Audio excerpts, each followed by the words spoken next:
Hi folks, this is Don Meisner with the North Country Fishing Report. I want to tell you that no matter where you fished, each year there's going to be changes. And one of those changes is that I said in another report about northern pike fishing deteriorating in our area. But I want to tell you about one of the conversations I had with one of the people I know in this area. It's actually one of the installation people for Spectrum, and he's an avid hunter and fisherman. And we were talking just today, and we talked about our love for going bird hunting and duck hunting and so forth.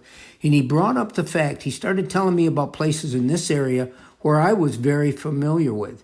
And he said when he was a lot younger, the duck hunting in a couple of these lakes and ponds that he would go to was absolutely fantastic.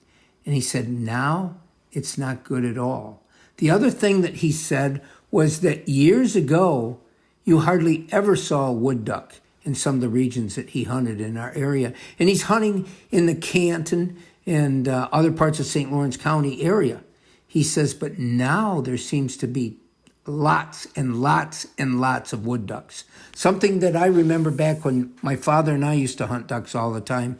We never saw very many wood duck, and when we did get one, we thought, oh my gosh, this is the most beautiful bird, the most beautiful duck that lives.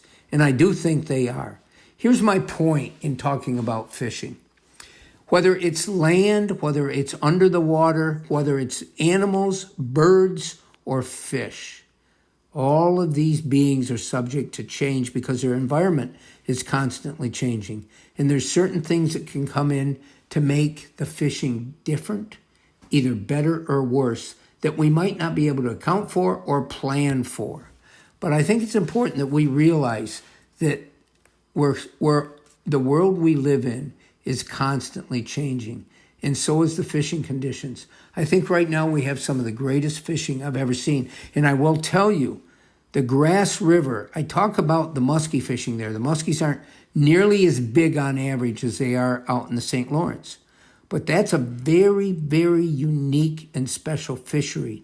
And just from my observations, and also talking with my friends that fish these rivers, and especially the Grass, it seems to be that the muskie population seems very healthy to me. Every time I would go out this year, I'd be fishing for smallmouth bass with little baits, I'd almost always catch a muskie. Just by accident, I'll say, more than anything else, because I wasn't targeting them. I didn't have big tackle. I didn't have a big hook. I didn't have a net. I really had no ways to get them off the hook.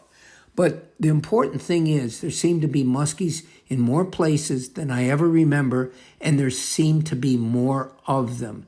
So the trends can be good, can be bad, but we always got to keep our eyes open and be observing what is going on around us, because if we're going to keep this resource in this fishery the best that we can, we need to take responsibility for it and do everything we can to either report, to talk to others about it, or to do things ourselves to try to maintain this fishery. Until next time, folks, this is Don Meisner with the North Country Fishing Report.